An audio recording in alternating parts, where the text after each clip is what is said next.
Bonjour ou bonsoir peuple congolais, ça dépend à heure où vous allez Christian Boulabian, maman, peuple mokonzi, peuple souverain, combattant, résistant, révolutionnaire, PNI, ils allaient donc politiciens non institutionnels. Politiciens non institutionnels, ils allaient politiciens oyo, azali ko bunda pour la restauration ya droit ya peuple, azali ko bunda pour na mboka ekene liboso, azali ko bunda pour na mboka donc na ye ezala vraiment donc na bosomi nango azali mutu oyo azali donc na ouverture ya esprit et puis donc alingi progrès social, il y a population, il y a peuple, et pour la progrès social il y a la population peuple, il faut défendre nano mabele ko défendre non mboka puisque mboka ezali occupé to ele loko loba mingi makambo ya cartographie socio-linguistique. Donc, c'est-à-dire cartographie socio-linguistique ou cartographie ethnique ou linguistique, il y a Congo. Quand il y a Banyamulenge parlant entre guillemets les Chiluba. Tu es Sarabino que Paul Kagame asali école il y a la langue vivante. Paul Kagame asali école il y a la langue vivante il y a Congo et il y a un objectif précis de décortiquer à un moment et que aujourd'hui l'objectif est commis donc réalisable sur le terrain à Congo. Ba préparer qui école bandeko na yo yangai ya yeba congolais ba kei kuna ba comme enseignant o ba yiba Chiluba, ba yibi Kimongo, Kisakata, Kiyaka, Kikongo, etc. Kibembe. Ba kei kuna Paul Kagame a misolo pour na batu wana sikoyo ba enseigner ba Congolais, ba enseigner ba Rwandais. Ba Congolais ba enseigner ba Tanzanien. Ba Congolais ba enseigner ba Ougandais. Pour na ba enseigner bango donc ba langue ya Congo. Et ezali moyena quelque chose ba futi bango misolo belé et tu étudies qui tu as batu tu as prudent ba congolais tu expliquer que donc ça ba objectif moko boye balingi ba atteindre et tout monde yango lelo marche salamaki na Washington tout moni ba Banyamulenge oyo ba mibengi bango ba mibengi baza ba congolais donc biso dozazo ba zaïwa et que donc ba kei kuna ba marché ba komi koloba entre guillemets Chiluba. Et Chiluba na bango malheureusement ezali na ba RRR. Oh Chiluba ya biso ya Congo eza bongote. Mais du moins ba lobi Chiluba puisque congolais o ya lobaka langue Chiluba akoyoka quand même bango. Ezali lokola awa ba bata pays mususu ba congolais aussi na bata pays mususu devant ba français oyebi français bien te ou beninte mais donc on apprendre ngo aussi. Mais aux allez koloba mais ezala malamu te mais donc mundele akoyoka oyo oza koloba pona misala salama toza komona ngo mingi na ba misala awa na ba service na ba nini batie mutu oyo kelem susu ayebi ko komate koloba ayebi koloba mais aza ko se débrouiller français oyo ayebi mais mundele pas les autres les caprices ça a besoin de maboko donc bandiko na ngai soto bitu extrapoler yango na kaya Congo ezali grave lelo yo Banyamulenge bakomi koloba Chiluba na objectif moko boye objectif occupation bandeko na nga nalingi to se comprendre très bien na koyo koloba sujet ezali sensible mais sensibilité mais nalingi to se comprendre na ye ko parler na individualité na ye ko parler naza ko pointer tribu songolo pakalate na vidéo oyo na ye ko parler na ba fait o eza ko déranger et je me dois donc de le dire sinon soki na lobi ngote mutu akoloba ngote puisque ezali donc fruit ya imagination ya réflexion o eza mis sur base d'un constat. Pourquoi ba Banyamulenge ba se choisir une des langues ya Congo? Pourquoi bakomi koloba Kinyarwanda alors leur sœur Jeannette a promettait qu'il y a la 5e langue dans le Congo. A insinué qui a tangité. Tout le monde va manœuvre dans le Congo Kenende ba olinga bakanga Minembwe puisque ba créer ba chef coutumier ya bango na Minembwe to bengani bango lelo grâce ya kotumbana ba maimba na bandeko nyonso ba groupe d'autodéfense populaire côté wana ba bengani bango. Le fait que ba bengani bango donc so ba bengani bango te lobby je ba ina chef coutumier ba zuma belé engelo ba nifo ba za na langue pour ba justifier. Donc, c'est-à-dire assise na bango sur un territoire donné. Et de comprendre bango, na moment bani ba agir, bani j'ai insinué par-ci par-là, to bengani bango. Et ba changer ce que tactique. To landaki vidéo, na yebisa ki bino, ba rwande baza koloba ke bango na baluba bazali ba descendant moko na ba ibolanda ba vidéo wana te. Ba rwande na ba Minembwe kuna babane ko critiquer Paul Kagame qui a fait des ordres dans la contrée Azarès Roubero avec ses différents RCD donc yimta ocha mobulu na ba soda na ye et que Deogras Moïse Nyarugabo yepe donc azoko yana ba idéologie moko boye ezali donc bien té na niveau ya côté wana pour ba vandi wana bazara bien na bandeko bazali wana bazali batu ya mboka wana bazosenga na gouvernement congolais puisque cette fois là bango bazara bazali ba tuti ba utu rwandais bazosenga na gouvernement congolais ba tchapé tranquillité dans la contrée mais dans bazali bandi ko accuser bandeko na bango na ba wana c'est un grand mensonge ubwenge tokota na je wana te. Donc, c'est-à-dire deux feux babimisi et boyo kasiko baké na Nations Unies baké koloba chiluba. Heureusement donc, c'est-à-dire contre-réponse et salami, ba Congolais aussi bakéi o pe ba yebi munoko pe chiluba pe ba s'exprimer et ba dénoncer manœuvre wana. Puisque bango le kutana bango ezali ko passer par Nations Unies, le kutana bango ezali passer par Washington. Tant que yo ezali kolobati ya bango ba omona yango ezali vrai. Yango na mutu so afundi yo pe fundaye. Comme ça, bah ça la jonction, bah ça sa dossier pour abaye bandeni, bah chemina ou bah aussi sa dossier. Donc voilà, bah on a une situation où il y a na bandekuana. Donc c'est très important puisque ils ont une situation où ils allaient ko déranger biso puisque les loyo bah créer chef coutumier, bah kanga ki mabele. Donc aussi ko bah comme koloba bah minoko na biso.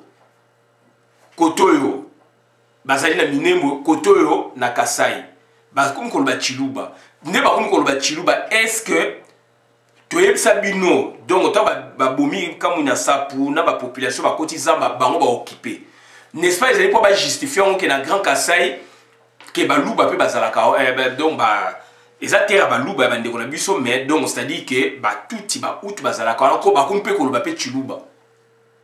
Peut-être yon komona qui a monté aspect on a développé puisque nous on est un laboratoire, on réfléchit, on fait des simulations. Yango monito commune loko oyo peut-être yon komona qui a monté. Yango toujours singa donc avec beaucoup d'attention bolanda dossier malamu parce que ebimi ex nigiloté. Ebimi dans le néanté.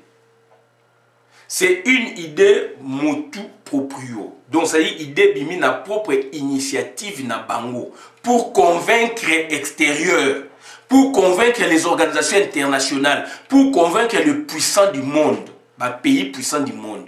Tant que vous visez le Congo, vous visez l'organisation là où ils ont dirigé le monde. Ndeko nangai, tolandi ba observation ba ndeko na vidéo tout ça la kabanini. Bato bazali kolobela ngai donc au lobby aux alliés révolutionnaires il faut lire donc puisque quand je parlais du messianisme américain on me renvoie vers le discours des Kwame Nkrumah de ceci cela etc. Je vais bien réflexion na sepele nango mais na senga ki na ndeko wana eza parenthèse to fungola puisque confusion zo sala ma mingi puisque africain il sait pas se situer. Puisque quand on parle de l'Afrique, est-ce qu'on parle de l'Afrique précoloniale? Est-ce qu'on parle de l'Afrique donc pharaonique, égyptienne, pharaonique, précoloniale, ou on parle de l'Afrique donc colonial et post-colonial. Donc il faut se situer par rapport à la temporalité. Je veux bien perdre de l'indépendance ou des indépendances en Afrique, Bazali, Kwame Nkrumah, Lumumba, Kasavubu, etc., etc. Ils ont tenu de grands discours à s'écouturer. Mais si quoi est-ce que Bilo qu'on a toujours rejeté, mais du moins il faut faire avec les réalités du moment. Nazali ko répondre je suis révolutionnaire, je suis combattant, je suis résistant, je suis révolutionnaire. N'empêche cependant que j'évoque le messianisme américain. N'empêche cependant que j'évoque l'impérialisme donc occidental. On peut échapper dans le côté. Il y a un exemple donc bango baye na état. État c'est l'impérialisme. Baye na façon na bango ndenge ba conserver ki mokili pour na organisation na bango baye nango. Biso to na organisation na biso na ba chef coutumier. Et qu'avaient fait, n'est-ce pas, donc nos aïeux? Est-ce que nos aïeux avaient résisté devant Batouana? Première des choses en Wana, passage Bakoti, alors Mindele, Belge même, Kenegi Koluka, territoire d'outre-mer, na Philippines, na Chine, Asiatique, Bengana Bango. Mais Bisso, tu accepter Bango, tu fumol Bango, porte, Bakoti, envahi Bisso. Parce que quand même, pour ma génération, il y a Simon Kimbangu va résister politico-religieux. Génération Kwame Nkrumah, Patrice Emery Lumumba bazali belé en Afrique, Kasavubu va résister. Sort nango salminini. Puisque on est déjà un État. Il y a donc soit on est un État, on respecte les principes et qu'on doit revendiquer par rapport à nos aspirations à nous. Soit on refuse tout. On crée un chaos comme la Somalie. Et solution de la Somalie, c'est un ko zonga pour la base de l'État. Donc, c'est-à-dire, tout situé, fait. Est-ce que nous sommes dans l'Afrique égyptienne, Afrique pharaonique, où il y a un pharaon en Égypte, est-ce que tout ça, par rapport à l'histoire, tout ça parler en Afrique ou en Afrique, puisque le Congo a été, tu vas parler d'Afrique, il y a période Wana, tu vas parler d'Afrique précoloniale, c'est-à-dire après, donc avant d'arriver à Mundele, vraiment, donc pour l'exploration, la colonisation, ou tu vas parler d'Afrique coloniale, ou tu vas parler d'Afrique post-coloniale. Alors qu'il y a la greffe étatique, n'explique qu'il ne quoi comme elle greffe étatique et l'eau qui est bandimi yango et greffe étatique et bimisi pe ba droit ya greffe étatique. Ba ina mibeko na bango biso na ba coutume ba benyango droit ya bango biso toza ba coutume. Mais la technique mondiale ça nini na source ya droit donc à côté pe donc coutume ya Congo pe ya ba Afrique pe ezali pe comme ba source ya droit soke za malamu. Voilà la technique. Donc c'est-à-dire je veux bien ngana osaba discours monté pour nana la plaisanter non. Pour la saga qui est africain, Afrique est la richesse, non, je vois aussi la réalité du monde. Je vois aussi la réalité du monde. Qu'est-ce que Kadhafi n'a pas fait pour que l'Europe africain comprenne et pas tous en même autonomie la busso. Il y a des révolutions qui se font en Afrique, mais d'une façon ou d'une autre. Le franc CFA, prenons l'exemple du franc CFA. Aujourd'hui, pays, il y a franc CFA, Bazali Kolukaba, Bimana franc CFA. Est-ce que là on a bimi les loyo et où na africain oui non mais c'est couturé déjà le baka yango aboya ka yango sort à se couturer boye bien yango à c'est maintenant qui mais jusqu'à ce qu'il embargo Haïti et benga le premier pays de noirs dans le monde y a besoin d'indépendance donc ça dit bengani armée napoléonienne tout c'est l'ouverture bazaliwana Tassini bazali wana héros na bango bazali belé. Boyebi sort y a Haïti. On parle du syndrome haïtien.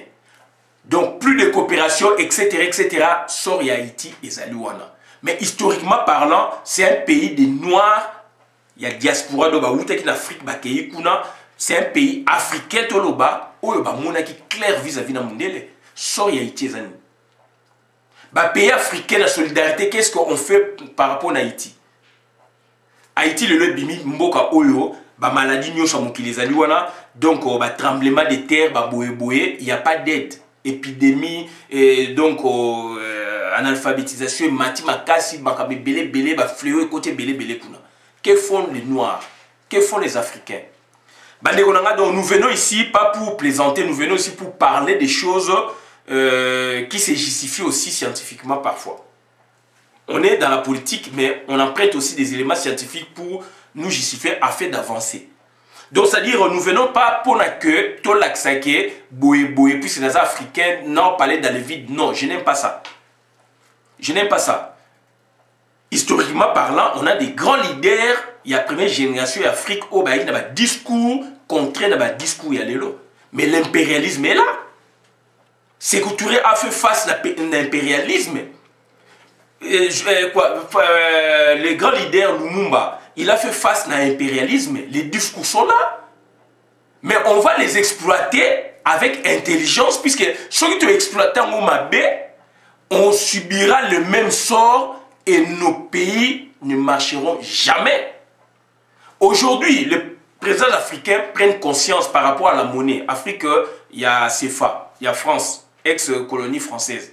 Ils ont pris un peu, n'est-ce pas, des positions telles que désormais en 2020, il faut que émettre monnaie, il y a Bango. Puisque Marine Le Pen a télémélé qui en haut. Mais Sékou Touré, on a 60. Qui avait suivi Sékou Touré? Il était seul à le dire. À la zone wana, mais à Bimaka. Sort ba français, ba sala ki boyebi. Ba déverser ba millions de mbongo oya bimisagi pour dévaluer monnaie nae. Et le sort, il y a Guinée-Conakry. Botan la histoire yébani. Tout ça va comment on va présenter. Donc, tout ça va comme sous donc, c'est-à-dire, il y a des pays qui sont colonisés. États-Unis, ils ont pays colonisés. Et donc, les États-Unis, ils ont un niveau où ils ont, puisqu'il y a la complicité entre l'Angleterre.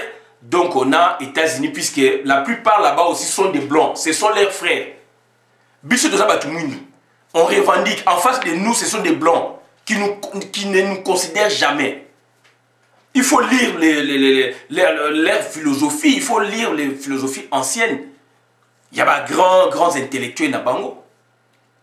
Est-ce que vous savez comment on a tout le monde de quoi bazabatu? On est à parenthèse, c'est-à-dire quand on réfléchit, on est sur donc une temporalité. Il faut tout ramener une réflexion par rapport à cette temporalité, puisque c'est nous qui vivons sur cette temporalité ou dans cette temporalité. Donc on doit réfléchir et ramener, n'est-ce pas, des solutions adéquates par rapport donc on a la réalité à un moment on a. Et là on a une singa la bandeko, donc la réflexion est toujours en amont rapidement. Laurent Désiré Kabila, il a fait le double jeu. Ayeba qui ba memaye a joué ba contact dans l'Amérique, et qui ba impérialiste.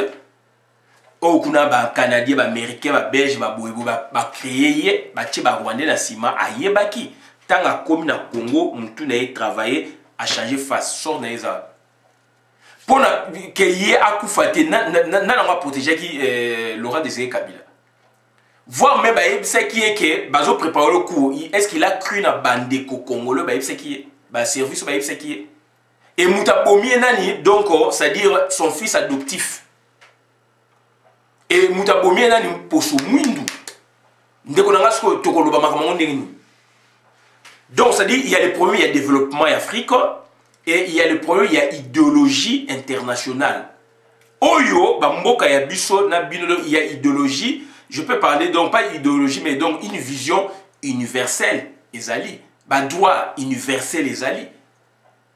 Mais chaque pays a sa vision de voir les choses. Chaque continent, chaque peuple. Mais nous avons un droit universel. Donc aujourd'hui, il y a un Yepsakindeko, Chokolingi, créons le chaos na Congo, Toboma État, on va rester maintenant avec quoi? Somalie Bomaki État, maintenant, sort ya Somalie Bomaki État. Aujourd'hui, on va tenter pour un État et Zonga. Relations diplomatiques les États-Unis, Koufaki Baniko Zonga. Donc, sur ce point, donc ça dit, on comprend, on sait. Et Marmé Bebaki déjà de la colonisation, de les explorations. Pour Marmé Bandaki Wana. biso to saka ni ko subir mais du moins donc tu ko protéger mboka na biso pona beba te tu ko protéger biloko na biso pona beba te mutu aza malin mutu aza intelligent devant la puissance ezali wana biso africain to sa ni na moment oyo to ko landa bango puisque donc ezali marche ya monde mais to ko lobaki ne loko boye a biso to moni boye ne loko boye biso to moni boye sans cela donc ça dit on va plus exister donc to zongi mingi na sujet na biso donc il y a la cartographie du Congo et études linguistiques socio-linguistiques ethniques donc ya Congo ezali azarte ba Rwandais ba Rwandais je parle des Rwandais s'il vous plaît nazo parler de mindelete je parle des Rwandais c'est pas pour rien ba Rwandais va se focaliser sur une tribu va travailler sur une tribu je parle des Rwandais nos voisins oh bah si je tue biso bazo coloniser biso ngana yebi na ndimi ke bazo coloniser biso tant on a ndimi na yebi na oluka ke il faut na bima na colonisation ce qui yo zo ko rejeter puisque Rwanda zo mon pays muke na no comprendre les problématiques donc ce peuple a bien étudié a bien épluché n'est-ce pas le cas congolais a bien examiné le cas congolais et à Kenango puisque avec quel peuple coopérer nazali ko finga tribu ya mutu moko te na sina bango likolo nazali ko finga ethnie ya mutu moko te donc je vise les tribus et ethnies du Congo cette fois-là donc je suis transcendant puisque il en est ainsi il y a un cas automoni et puis il s'avère vrai il y a des Banyamulenge qui parlent aujourd'hui les Chiluba na accent na bango leur message est passé malheureusement il y a eu contre-message donc un message contraire au Bichou de Pessi. Donc, c'est-à-dire, et là, c'est une étude bien fouillée pour que les Tutsi Power arrivent à composer avec les Luba. Pour que les Tutsi Power arrivent, n'est-ce pas, à se choisir parmi des langues du Congo, la langue Luba. Pour que les Tutsi Power arrivent, n'est-ce pas, donc, à détruire Kamwena Sapu. Il y a eu des destructions. Babomi Batu, 12 millions de morts. Mais façon oyo babomeli, Kamwena Sapu, façon oyo, je néglige pas ba mort ou esami na Congo, to kana bien. Puisque Congolais zali loko yo lobite ya bakselio. Je ne vise pas, Moutinho soit koufi donc sort ezali mort. Moutinho koufi sort nyostu donc élément comme ezali la mort. Mais pour moi, il dit c'est quoi façon où il va procéder pour na boma na Kasai na bité que côté mususu ba bomi na ndenge ke ya Kasai ezali ko leka non mais façon de ba procéder pour na ko pénétrer dans le Grand Kasai dans l'ouest bien qu'ils ont la frontière na est donc c'est une étude minutieuse et dans l'entretemps ba yeba ke ba ko pesa pouvoir na Félix Antoine Tshilombo. Dans l'entretemps, il va travailler na Bruno Tshibala. Il va travailler donc na Sami Badi Bangana Mutaliboso. Makabebimi na maboko na ye. Tu vas se poser question pourquoi papa Tshisekedi biloko na samaité bien que nous le critiquons na Makabebele. Pourtant lié c'est le patriarche lié à Zapi Muluba. Pourquoi sous papa Tshisekedi biloko na salamité? Beaucoup yebisanga ke na Kasai, na Katanga, Salamaka, na période de Mobutu, tout ça, ça c'est autre chose. Ça c'est le problème entre Congolais. Boujo et Salami. Bougo bagi Kungu, Azali ou bien d'origine angolaise. Moi je ne vois pas ça. Je vois Kungu congolais. Je vois la politique au Ezalaki dont il y a Mobutu. Après la démocratisation. Puisque c'est le même Mobutu, avant la démocratisation, il a unifié le peuple. Il a prôné l'unité nationale, la tranquillité publique. Mais ce que sous Mobutu, Kungu a commis des bêtises, ça c'est après que Don Mobutu a prononcé qui donne au discours le 24 avril 90, ouverture à la démocratisation, oui, il y a démocratie.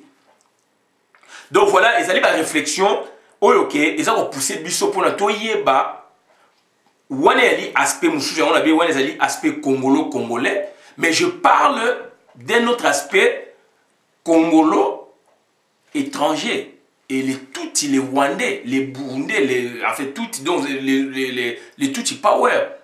Rwandais, donc Tutsi Hutu. Pourquoi Tutsi Hutu se comporter boyé? Bomi batu belé. Bomi batu ebelé. Pourquoi bah PC pouvoir tena Onosumba? Puisqu'il y a président RCD. Pourquoi PC pouvoir tena Émile Ilunga? Quand je vois pouvoir, ça dit président de la République. Pourquoi PC pouvoir tena batu songolo pakalo basala qui ba rébellion ba tcheki bango liboso ba congolais. Mais ba yeko pesa bango pouvoir tant que mandat et politique na mesili. Communauté internationale na biso de Telemi ba reculer ba yeko bimsa siko un congolais. Et précédé par donc succession par premier ministre, il y a même ethnie, il y a même tribu. Et bah bomi chef donc c'est-à-dire Kamuna Sapu, na loleng ba boma qui est bah détruire civilisation, puisqu'il y a la civilisation donc congolaise, des peuples congolais, et chaque peuple, chaque tribu a sa civilisation aussi. Ou je peux qualifier des petites civilisations, des coutumes. Donc voilà, c'est-à-dire il y a des coutumes, chaque peuple, chaque tribu a sa coutume, mais il y a des coutumes où ils allaient donc communes. Mais comment, quand on a ça pour détruire Bongo, est-ce que va détruire la civilisation il y a peuple Luba pour n'a pas pouvoir et que les loyaux qu'est-ce que ils allaient cacher wana, c'est ça un peu la problématique. Pourquoi ils ont choisi les Luba alors qu'il y a beaucoup de peuples? Est-ce que la mentalité de Luba est pleine de Bango? Comportement de Luba est plein de Bango? Qu'est-ce qu'ils ont trouvé dans Luba pour obtenir résultat dans le lelo? C'est ça ma question. Qu'est-ce qu'ils ont vu en peuple Luba pour qu'ils obtiennent ce qu'ils ont aujourd'hui? Félix Antoine Tshilombo, président de la République, et que donc il est donc au garçon de course. Donc voilà. Je ne critique pas les personnes, je ne critique pas, là je ne critique pas les tribus, et ça va tribus à Congo, mais je dois parler. Je dois parler pour que tout le monde a clair dans ma kamouana, pour lobby comme à côté mon chouchou. Raison pour laquelle je vous dis, c'est une étude minutieuse. J'ai toujours dit, les Tutsis procèdent ou ont procédé comme procédé, n'est-ce pas, les colons. Mundele Ponaya a étudié qui terrain. Mundele Ponaya a compris qui ce que vaut un peuple, leur mentalité. Et Bandaki na exploration, pour ne pas parler de la découverte et embouchure, et Bandaki na exploration. Botanga donc acte à conférence de Berlin, Botanga ba exploration pour comprendre. Ils avaient facilité. C'était donc Stanley Wana ba mission. Mission va vous parler de donc christianisation, donc missionnaires, les missionnaires là, groupe là missionnaires, mais c'était des grands intellectuels. C'était des grands intellectuels. Administrateurs généraux, gouverneurs généraux, etc. Au Congo, c'était des grands universitaires. N'expliquons dernièrement. Puisque on a lu, on a compris, ce sont des gens qui maîtrisaient. Puisqu'ils ont créé une science coloniale. Mindel va créer une science coloniale. Et la science coloniale, on va créer qui donc va étudier qui peuple. Ce fut une science. Ce fut des sciences ou une science pour la colonisation. Donc, il y a un cerveau, pour dompter un peuple, pour dominer un peuple. C'est la même chose, tout va procéder. Tout va procéder, puisque donc on a Kassai, il y a un peuple, Oyo, balingi pouvoir. Balingi pouvoir, ils ont étudié Papa Tshisekedi d'abord. Moni étudié, après maintenant, étudié famille à Papa Tshisekedi. Monique, il y a des failles, il y a des ouvertures. Des ouvertures dedans, d'où maintenant, exploiter en gros, minutieusement, des grands intellectuels, vanele, dossier, pour na utiliser proche à Papa Tshisekedi. Je ne parle pas des tribus de quelqu'un ici. Je ne parle pas de la tribu. Je parle maintenant donc on a ma proche à Papa Tshisekedi. Ma proche à Papa Tshisekedi, c'est belé. Pourquoi ils ont donné le pouvoir na ma proche à Papa Tshisekedi, mais il y a Kassa, il y a tribu Mogonaï. Là, je parle des tribus du Congo. On doit en parler. C'était des études. Donc, c'est de la même façon que Mundela Yaki a étudié. Mundela Yaki a étudié donc Congolais, a étudié Boé, et voilà. Puisque, premièrement, on a été indépendant du Congo. Il y a eu donc ethnocide. Il y a eu génocide et ethnocide. Baboma qui peuple, la culture, il y a peuple. Pour la bango exister, pour la bango dominer. Il y a eu deux situations. Donc il y a eu génocide, il y a eu d'abord ethnocide, génocide, après, si il y a eu critique, il faut abattre la roi Léopold II territoire naïe, d'où Congo belge, belge dans basali annexion sikoyo, yeba ki ba abus oye roi Léopold II asalaki, d'où maintenant baye ko salani batindi ba scientifique, ba kuyamayele, ba médecin, ba ethnologue, ba géographe, ba juriste, ba boéboé, ba politologue, etc. pour étudier le peuple. Yango benga Congo belge ezali colonisation scientifique. Congo belge ezali colonisation scientifique. Par contre, État indépendant du Congo ezali vraiment scientifique. Mais par contre, quand vous lisez exploration, ezalaki scientifique. Une exploration donc ezalaki na bato mayele bazalaki wana. Stanley azali koyaka ye moko te ayi na bato. Donc bazalaki wana ba médecins, il y avait des géographes, il y avait des botanistes. Donc pour avoir étudié les espèces animales, végétales, la zoologie, la boé, la biologiste, la science qui historien, etc. Mais par contre, comme il a été indépendant du Congo, roi Léopold II a s'accaparé dans ma donc ça dit optique on a kené on a profoné ma caste. D'où le Congo belge n'est-ce ba donc kocha mayele puisque ba bu ça même mine d'où ba comme ko étudier loko boye ndé ba yo constaté donc il avait fait l'ethnocide. Ethnocide est la destruction de la civilisation d'un groupe ethnique par un autre groupe plus puissant. Donc c'est-à-dire colon n'a pas colonisé. Destruction de la colon ba yo détruire groupe moro faible ba on va groupe puissant ba yo détruire. Donc, ethnocide, destruction de la civilisation d'un groupe ethnique par un autre groupe plus puissant. Première version. Deuxième version, l'ethnocide est la destruction sans nécessairement détruire physiquement ce groupe et sans forcément user de violence physique contre lui. Ça veut tout dire. Donc, deuxième version, il y a ethnocide. L'ethnocide est la destruction sans nécessairement détruire physiquement ce groupe et sans forcément user de violence physique contre ce groupe. Contrairement à génocide. Puisque ethnocide, c'est que la culture y a battu. La civilisation a battu. La civilisation, la culture y a battu. Donc, c'est-à-dire, na Kassai, na Kamou, na Sapou, donc, c'est-à-dire, il y a eu ethnocide. Et particulièrement, en général,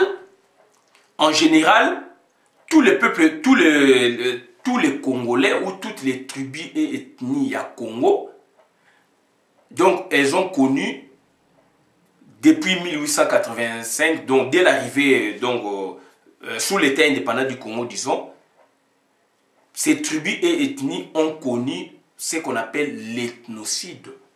Destruction de la civilisation d'un groupe ethnique par un autre groupe plus puissant. Un autre groupe plus puissant, c'est la colonisation, donc, belge. Henri Morton Staley, na groupe, gouverneur généraux, administrateur, belge. Ça, c'est détruire. Mais Congo belge va procéder bon côté. Si donc ethnocide peut le but de destruction sans nécessairement détruire physiquement ces groupes et sans forcément user de violence physique contre lui. Il y a autre but donc on a sous l'État indépendant du Congo on a connu l'ethnocide, on a connu destruction de la culture, de la civilisation, tout sans détruire physiquement les gens, mais on détruit leur âme, leur culture, leurs références, leurs points de repère, détruit bango.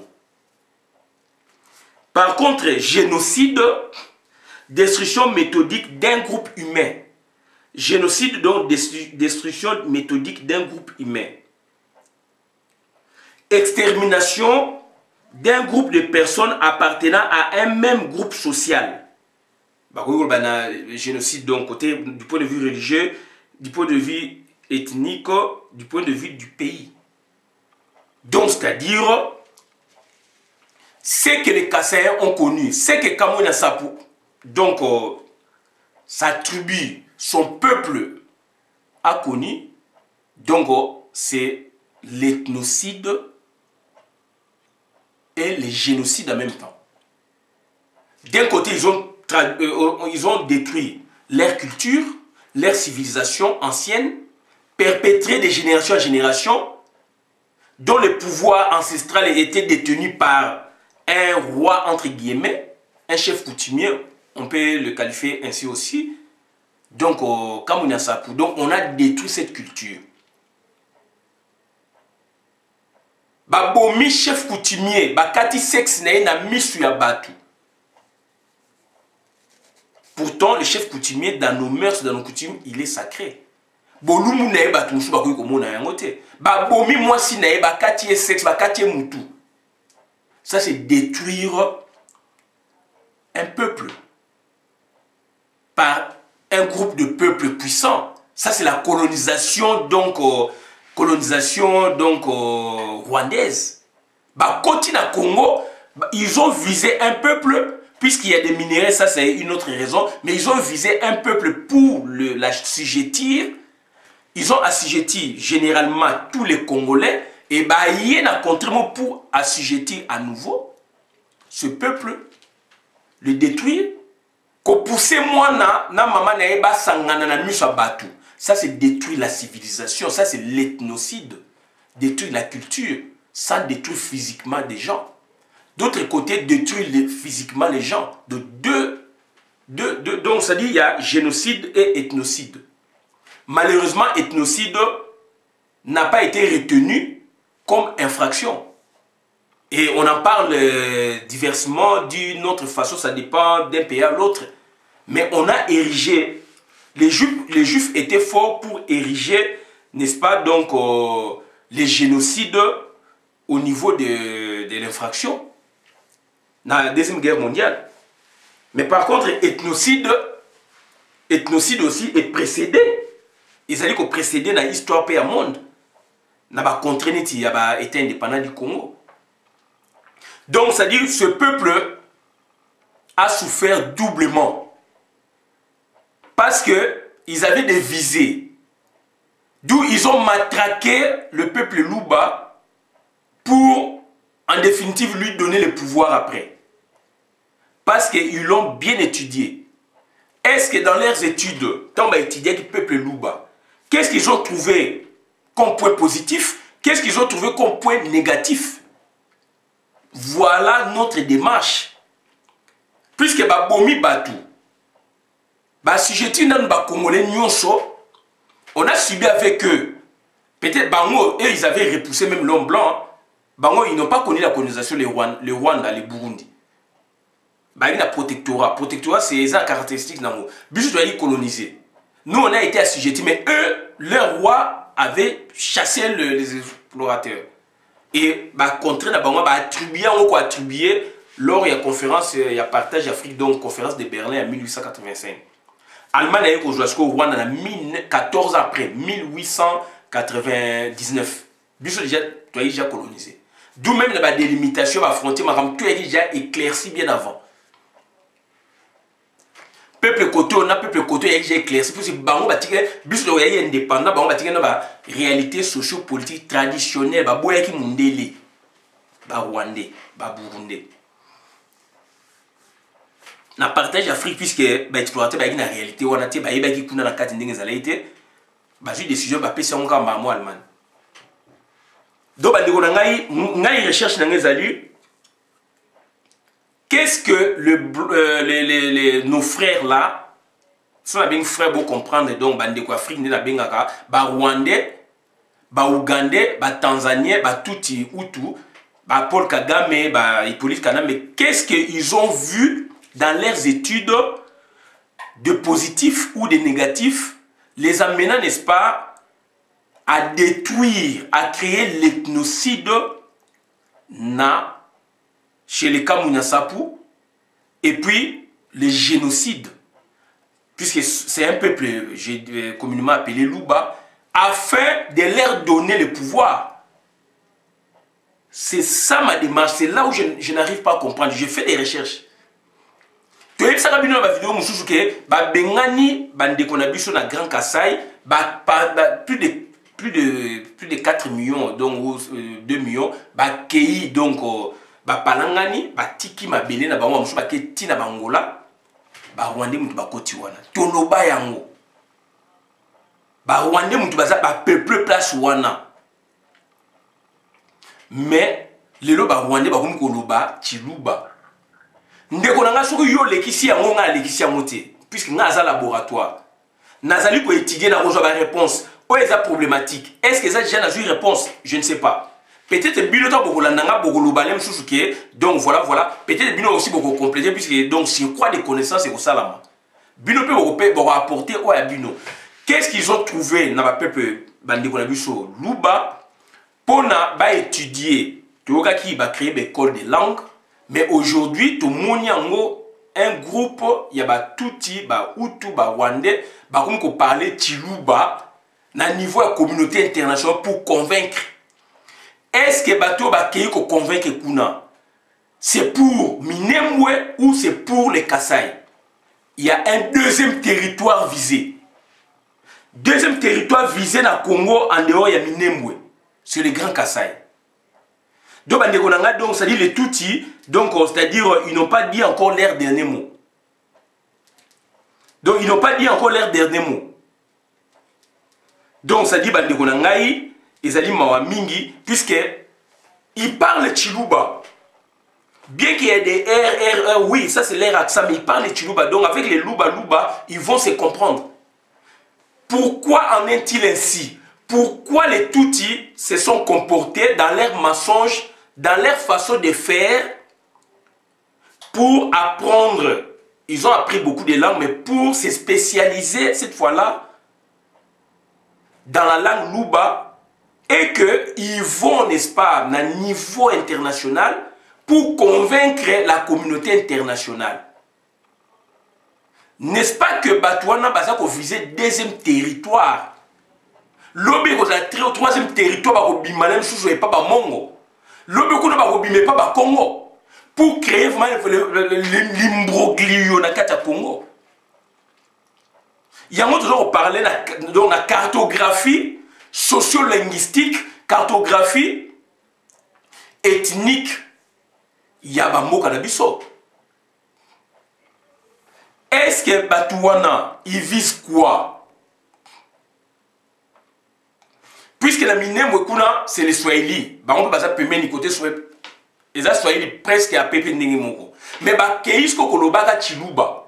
Tu as vu ça que Bengani Batu ba occupé Kasai. Batu basali kuna lelo ezali Batouana. Et dans l'entretien, Bazako visait quoi? Bazako visait donc, c'est-à-dire, il faut un dialogue avec Batouana. Bazako se prévaloir de notre nationalité. Bomoni Moussala Oyo Azeres Rouberoa, dans le ministère Babengi, décentralisation et réforme institutionnelle, to dénoncer kango tangunde kona biso. Bamsou abi azan de kosusute, sami badi bangawela ki kibokonzi, aweli mbongo pour na détruire Kamuna Sapo, pour na détruire Kasai, pour na détruire Congo. Affaire zo mbongo sepela. Bomoni Bruno Tshibala a détruit Congo, Andimi Azwa Bokonzi, alors place Ezaïki y a Valentin Moubaki. Ils ont évité d'autres provinces, d'autres ethnies, même la IDPS. Et aujourd'hui, voilà ce que l'IDPS a produit. Et présidence, Martin Fayulu a gagné au la 62%. Non, c'est Félix donc a subtilisé pouvoir ya Congo à Juyango. Même tribu, même ethnie. Et dans l'entretemps, dans les Grands Kasaï, donc il y a un, donc ça dit il y a une catastrophe. Donc il y a un problème. Nakati il y a Grand Kasaï. Et Batouana va comme Chiluba. Aujourd'hui, on parle de Minembwe. Il y a un problème avec Minembwe, avec les chefs coutumiers. Il y a Kuna Abimise Azares Oubé, il y a un chef coutumier. Jeannette Abimise Bino, donc Kinyarwanda, 5e langue. Elle a insinué, n'a pas cité 5e langue au Congo. Yeka Jeannette Kanam Leo Batie Kuna comme ministre de la Défense. Donc ça dit soit ministre de la Défense, c'est trop dire encore, mais du moins officiellement Batie donc chargé de la commission de la défense dans le Parlement. Pour que Félix Lobi Dongo a déclaré guerre, autorisation que dans le Parlement pour qu'il a déclaré guerre contre les Congolais. Quand nous voyons Minembwe Kaka avec William Yakotumba, le Grand Kasaï est là. Aujourd'hui, ces gens-là parlent de Chiluba. La revendication de Koro, la mémoire de est-ce que aujourd'hui, donc, on joue la mémoire, force, il y a des combattants résistants, force, il y a des politiciens, il y a des groupes qui défendent les Mboka, il faut les bongo. Il faut donc un document où il y a des mémoires qui sont ici. Où est-ce qu'on a la force? Balobi Nini, n'est-ce pas qu'ils sont Nalobi, donc, j'ai étudié. Donc, est-ce que kuna Balobi ke Bazali, Baluba, Tuti, Baluba, Banyamulenge, Baluba, Boé, puisque déjà, vidéo moko ezali ko circuler Baluba, Bazali Munoko, Bazali Okoko Moko. Bande qu'on a bino bolekisa ki ngai itenga za laboratoire. Donc les gens là, Bazali na ba créer ba foyer par-ci par-là. On parle de Minembwe, on va nous sortir les Grands Kasaï avec les Tutsis qui vont réclamer que donc ils sont Luba. Ils sont Luba, ils ont des liens avec les Luba et que soit ce sont leurs enfants, ils vont dire ça, donc ils descendent des Luba, ils vont créer des trucs comme ça, soit ils ont été avant les Luba historiquement parlé, ils vont inventer des trucs, je ne sais pas. J'ai réfléchi, mais na bité que ça bongo.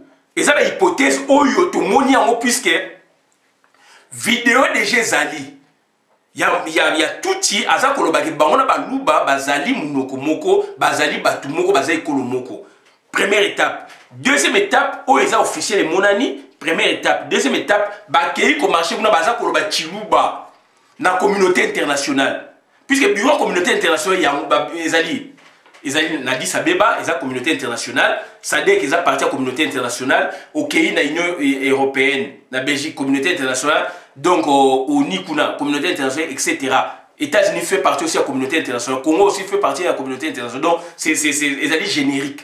Donc ils ont la définition belée. D'où, batouana ba kei kuna, ba yé ko lelate na l'ambassade de Kenya, ba yé ko lelate na Union africaine, ba ke ko lelate na États-Unis, puis ba yé makama moki les ala kuna. Donc bazali na ba pio bazawana. Pour la ba koma na niveau wana, donc il y a une étude avec Mindele baza ko soutenir bango, ba Bill Clinton, ba Tony Blair, ba anglo-saxon ba créer des ordres na Congo. Et bah tiens bon na ba laboratoire pour na ba procéder boy. Ndeko na ngai makam nazali ko ba bozo avec prudence. Ndeko na ngai makam nazali ko bezali ba recherche très poussée. Nazako la la tie nazako réfléchir sur ce point yango moni na yeli yango. Aujourd'hui on parle de Minembwe. Est-ce que demain bato ba koyeba ça sauter que Grand Kasaï bango bazalaka wana bazali wana donc puisque na Minembwe ba créer yango boye moto proprio. Motu proprio. Na Kasaï, est-ce que va créer un motu proprio sur les propres initiatives? Et que va bungu la makamou ya le côté comme ya solo comme vrai. Génocide n'a pas le côté basali à mon démoine. Paul Kagame a dit qu'il est opposant. Dernièrement, tu le sais, il y a Canada. Na Belgique, j'ai lu hier, opposant belge, bomimi balé na Belgique, moi bomimi en Afrique du Sud, et que Belgique, commet déjà Didier Renders. Belge doit bomi donc et y a déjà. Donc ça dit Paul Kagame a commis na souka politique n'a plus de 20 ans. Et ça dit usure, donc ça dit vérité bimi. Canada va soupçonner à bomi opposant. Na Belgique a bomi des opposants. Moi qui sont vacances en Afrique du Sud, bomi et kuna. Moi sous bomi. Donc ça dit makama Paul Kagame est banni. Donc il y a donc des Belges. Belge Moura Abala rwandaise et il y a Tinda Siko l'ambassade, il y a Tinda spécialiste, nous avons conseiller d'ambassade, travail d'ambassade, il y a une mission pour exterminer, neutraliser opposants aux la vérité extérieure. À ça on a Canada et RVC à ça on a Belgique et RVC et que Belgique a aussi coopérer dans le cadre international de commission rogatoire et Kende Banini donc na parquet a saisi donc na Afrique du Sud mais Afrique du Sud balini ko coopérer puisque ba coopérer na Paul Kagame. Donc voilà bande konanga makam o Paul Kagame azali ko sala et politique o yazo kenango tiwapi. Mais tu ebi ke mukili ezali muzindo akosuka kalate. Hippolyte Kanambe a sa chouki, a presque neutralisé, parce que la stratégie mouchouchou, il y a un moment où on procéder boué. Donc ma question est là. Quelle est la finalité? Que vise les Tutsi Power en parlant nos langues et cette fois-ci en parlant le Chiluba et en allant, n'est-ce pas, faire leur marche là-bas, revendiquer, parler na Chiluba, na Batouana. C'est un travail salami. Batini bango na mindele créer école. Il y a la langue ya Congo et tu vas procéder boé dans une année, dans 2 ans, dans 3 ans, etc. Bato ba komi koloba chiluba. Bato ba lati bango ba langue wana ezaka ba ndeko na biso ba congolais. Bateki mboka pona mbongo. Et bato na lelo yo moko déjà sala vidéo azolo bake bango na ba luba bazali mutu moko. Baza bokoko moko. Yondeko osekaki, yondeko mona kongo de aventure, même pas 2 semaines, ba marché na Washington, ba zali koloba chiluba. Bo seki yango menga na sekite, nga zali juriste et anthropologue, sociologue. Anthropologue du droit. Donc na kenango muzindo makasi. Et donc je me suis posé des questions, donc voilà maintenant ma réflexion. Bien on a limite partager na bino. Donc, tant que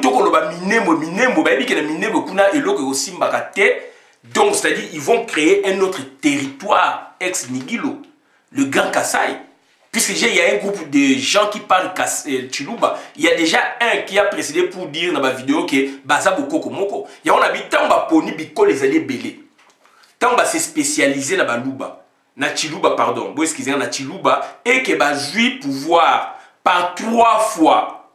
Ba pesi sami badi banga asepele ka so ba mituka tanga kei ba botelo ba jeep wana asale mo biloba lo ba kangi ba jeep wana aki ko bondela et pas ya Jeannette a yebisi kabila ba tikele ba jeep azali ke validé a combien validé azo quitté l'élection ba créer donc vice-président ya Sénat na bénédiction à Félix baza ko mona ka mbongo baza ko Congo lokola Maseki.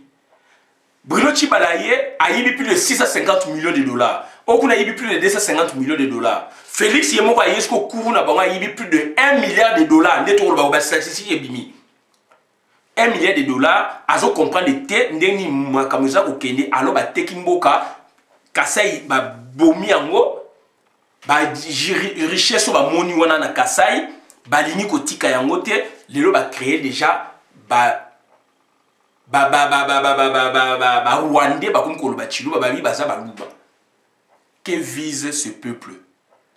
Donc on a expliqué bino likolo mindele to ba yaki ba étudier qui peuple. Roi Léopold II a étudié le peuple était à bomi à occuper. Même méthode au Hippolyte Kanambaye.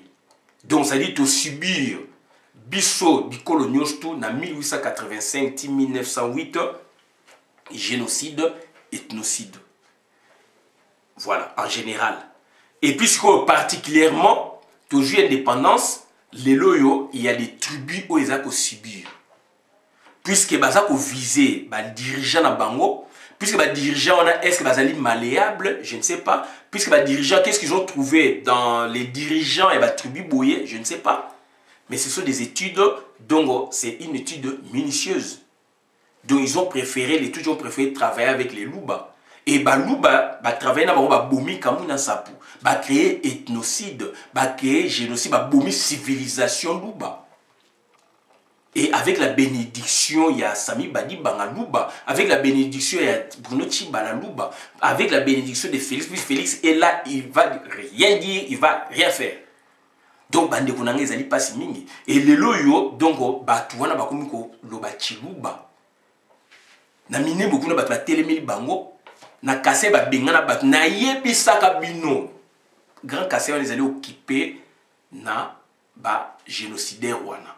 Ba bengani bakolo mabele ba bimi libanda ba kina ba na ba kasai na ba boy Félix aleki kuna bi ba zonga ka boy en fait mais il faut que il faut traiter na ba to so na bato donc situation ezali wana leo ba pardon boy excusez ngana ni munyamu lenge moko aloba ike bango na ba luba bazali bokoko moko alors tozala ba tribu na ba ethnie mboka na biso toyoka makambo wana te.